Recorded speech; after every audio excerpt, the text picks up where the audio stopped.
বিশ্বের সবচেয়ে মূল্যবান ও আকর্ষণীয় সম্পদগুলোর একটি হল সোনা। হাজার বছর ধরে এটি শুধু অলংকার তৈরির উপাদান হিসাবেই নয়, সম্পদ, নিরাপত্তা ও রাজনৈতিক মর্যাদার প্রতীক হিসাবেও ব্যবহৃত হয়ে আসছে। অর্থনৈতিক মন্দা, যুদ্ধ, রাজনৈতিক অস্থিরতা কিংবা মুদ্রাস্ফীতির সময়েও সোনার প্রতি মানুষের আগ্রহ কমে না, বরং এমন পরিস্থিতিতে সোনার চাহিদা আরো বেড়ে যায়। তবে অনেকের মনে প্রশ্ন জাগে, সোনার দাম কখনো হঠাৎ বেড়ে যায় কেন, আবার কখনো কমেও আসে কেন?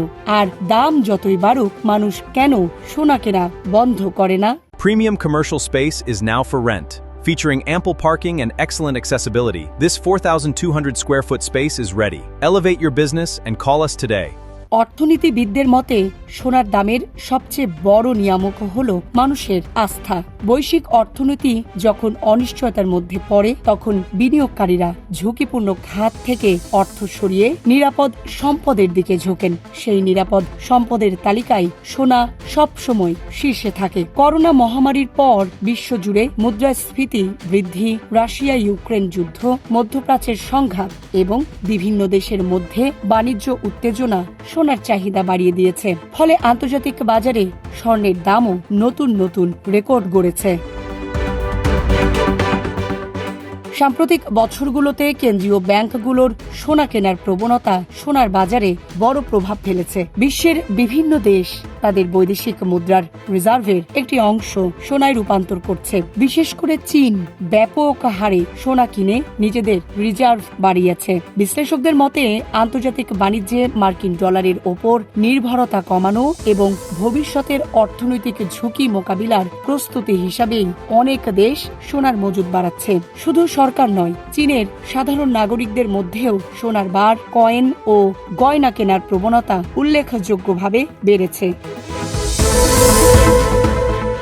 বিশ্বের অন্যতম বৃহৎ স্বর্ণবাজার ভারত। দেশটির সংস্কৃতি, ধর্মীয় উৎসব এবং বিয়ের অনুষ্ঠানের সঙ্গে সোনার সম্পর্ক অত্যন্ত গভীর। দাম যতই বাড়ুক, বিয়ে ও উৎসবের মৌসুমে ভারতীয়রা নিয়মিত সোনা কিনে থাকেন। অনেক পরিবারের কাছে সোনা শুধু অলংকার নয়, বরং জরুরি সময়ের সঞ্চয়। করোনাকালে অসংখ্য পরিবার প্রয়োজন মেটাতে সোনার গয়না বিক্রি করেছে বা বন্ধক রেখে ঋণ নিয়েছে।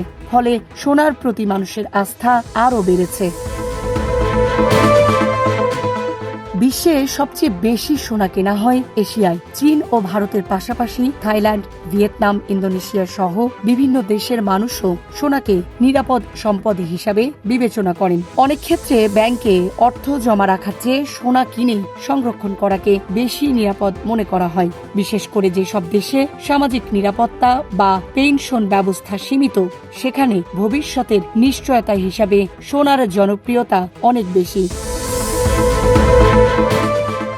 তবে সোনার দাম সব সময় বাড়তে থাকে না। অনেক সময় যুদ্ধ বা বৈশ্বিক সংকট থাকলেও সোনার দাম কমে যেতে পারে। এর অন্যতম কারণ হলো সুদের হার। সোনা এমন একটি সম্পদ যা থেকে নিয়মিত কোনো সুদ বা লভ্যাংশ পাওয়া যায় না। তাই যখন ব্যাংকের সুদের হার বা সরকারি বন্ডের মুনাফা বাড়ার সম্ভাবনা দেখা দেয়, তখন অনেক বিনিয়োগকারী সোনা বিক্রি করে সুদ ভিত্তিক সম্পদে বিনিয়োগ করেন। এতে সোনার চাহিদা কমে যায় এবং দামও নিচে নেমে আসে।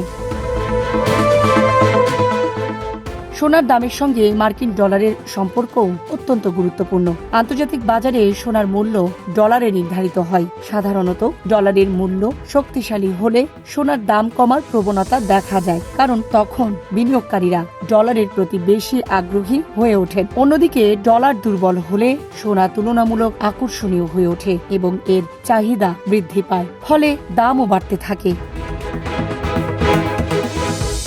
অর্থনীতিবিদদের মতে সোনার দাম নির্ভর করে একাধিক বৈশ্বিক বিষয়ের ওপর। এর মধ্যে রয়েছে অর্থনৈতিক প্রবৃদ্ধি, মুদ্রাস্ফীতি, যুদ্ধ ও রাজনৈতিক অস্থিরতা, সুদের হার, ডলারের মূল্য এবং কেন্দ্রীয় ব্যাংকগুলোর ক্রয় বিক্রয় নীতি। এসব উপাদানের পরিবর্তনের সঙ্গে সঙ্গে সোনার দামও ওঠানামা করে। জীবন অবাক না করলে কে করবে? 28% মিল্ক ফ্যাটের অবাক করার সাথে ফ্রেশ মিল্ক পাউডার। জীবন অবাক করুক প্রতিদিন। তবে একটি বিষয় শতাব্দীর পর শতাব্দী ধরে অপরিবর্তিত রয়েছে। মানুষের কাছে সোনা শুধু একটি ধাতু নয়, বরং আস্থা, নিরাপত্তা ও সম্পদের প্রতীক। এ কারণেই দাম বাড়ুক কিংবা কমুক, বিশ্বের কোটি কোটি মানুষ আজও সোনাকে সবচেয়ে নির্ভরযোগ্য সম্পদগুলোর একটি হিসাবে বিবেচনা করে। সামরিনা প্রীতি, ঢাকা এক্সপ্রেস।